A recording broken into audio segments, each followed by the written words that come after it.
This is Twit. This episode of iFive for the iPhone is brought to you by Gazelle. Would you like to get cash for your old iPhone? Gazelle makes it easy. The shipping is free and the payment is fast. What's your iPhone worth? Find out at gazelle.com.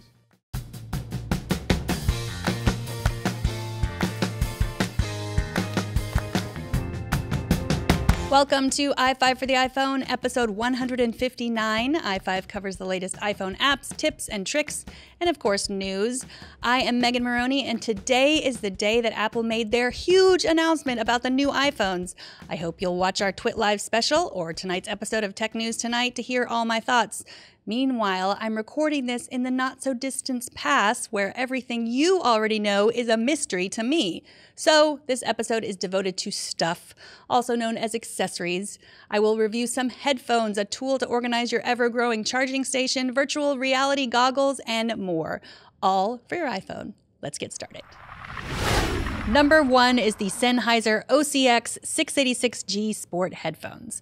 I am a runner, a podcast lover, and I have weirdly shaped ears.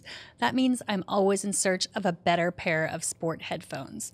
No earbuds have ever stayed in my ears, even when I'm standing still, let alone running and sweating.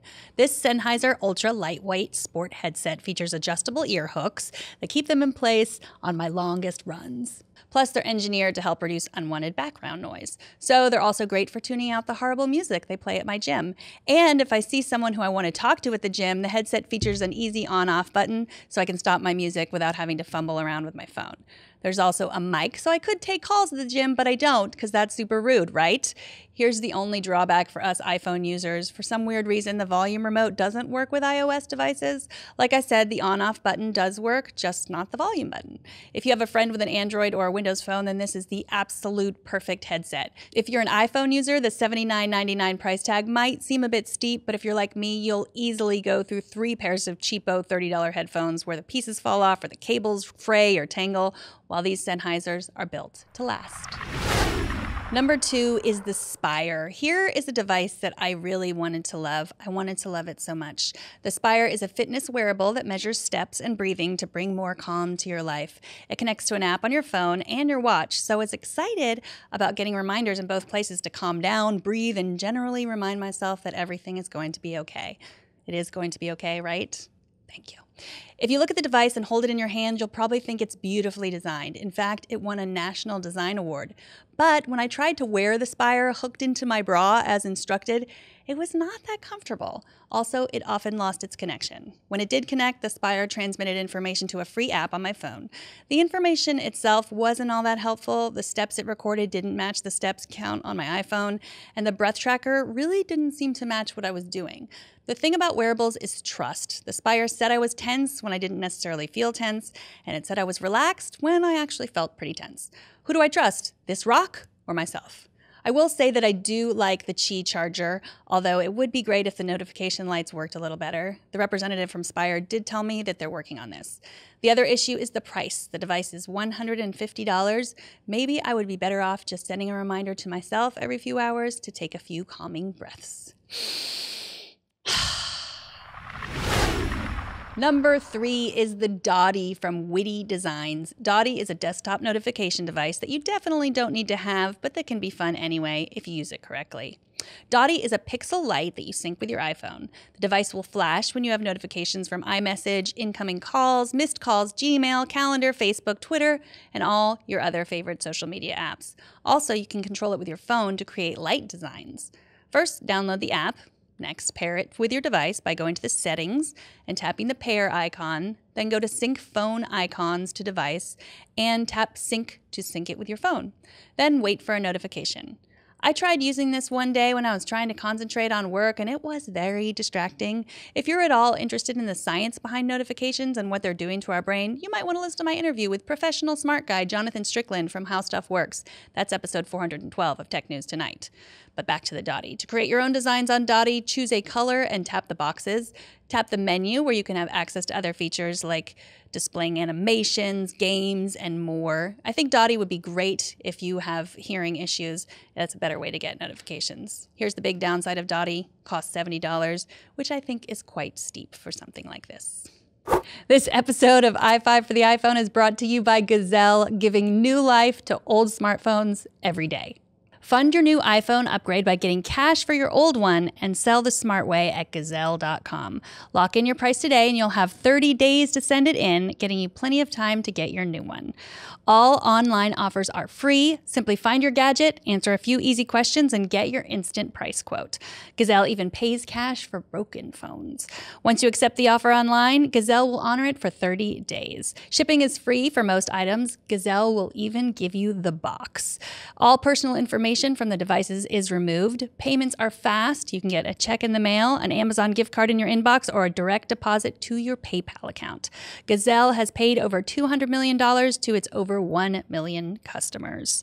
Here are some popular trade-ins. You can get an iPhone 5S 16 gigabytes from Verizon for $150, iPhone 6 from AT&T for $300, and iPhone 6 Plus unlocked for $400. Trade in your used phone and electronics for cash. Visit Gazelle.com today. Number 4 is the Ravpower 50-watt, 10-amp, 6-port desktop wall charging station with iSmart technology. That's a long name for something I like to just call magic. This little $18 piece of hardware has helped us create the family charging station of my dreams. I am the mother of 3 children who are now part of a school district that issues each child an iPad, and they give them the responsibility of making them charge it at home every night. I don't know about your children, but mine can barely remember to remove the half-eaten ham sandwich from their backpack until it becomes a science experiment on its own. So, in order to make sure they remember to charge their device, we have to have a central area, and this charging station is a better way than a power strip with a bunch of wall plugs sticking out. And since they are all USB outlets, we can charge iPhones, iPads, Android phones, wireless headphones, Bluetooth speakers, Kindles, Apple Watches, and more. Here's what I like about this iSmart technology. It adapts to your devices to provide the fastest charging speed. Plus, it has overcharging, overheating, and short circuit protection. I love everything about this charging station. I only wish it were a little prettier. Number 5 is the Noon VR, a pair of goggles that turn your iPhone into a virtual reality headset, as seen here. Noon is compatible with the iPhone 6 and the iPhone 6 Plus and other Android phones with screens between 4.7 and 5.5 inches. To use Noon VR, first download and open the Noon app. Choose a video from your library or from the library posted by other Noon users. Then fit your phone into the device and fasten the strap over the phone. Then fasten the plastic cover over the goggles. The Noon VR goes around and above your head and attaches with a Velcro strap harness. Once you have it on, you can use the green light to select a video. There's also a focus adjustment on top. The headset feels surprisingly light. It's only 8 ounces, and the padded face mask is relatively comfortable. And like any virtual reality, there is a huge wow factor. And at $89, Noon VR is cheaper than headsets like Oculus or Samsung Gear VR, but more expensive than many of the cardboard devices. And speaking of cardboard, you can use Google's Cardboard app with this device, but you can't control the video within the headset. You have to set the video up first. The makers of the app warn that some people can experience dizziness, fainting, seizures, or even epileptic attacks due to the flashing lights. They recommend that you not use the device for longer than 20 minutes. I would also caution you before you let your kids use it. I let mine try it for about 5-minute intervals, and even after that, they complained that they had trouble adjusting their eyes afterwards. Once you have your phone situated in the goggles, it's time to watch some videos. That does it for this episode. Thanks for watching. All of the apps, links, and other info from the show can be found at twit.tv/iFive. You can email ideas, questions, or general feedback to iFive@twit.tv. Or leave us a voicemail at 614 on IFIVE. I'm Megan Morrone. We'll see you next week on iFive for the iPhone. Bandwidth for iFive for the iPhone is provided by CacheFly at CacheFly.com.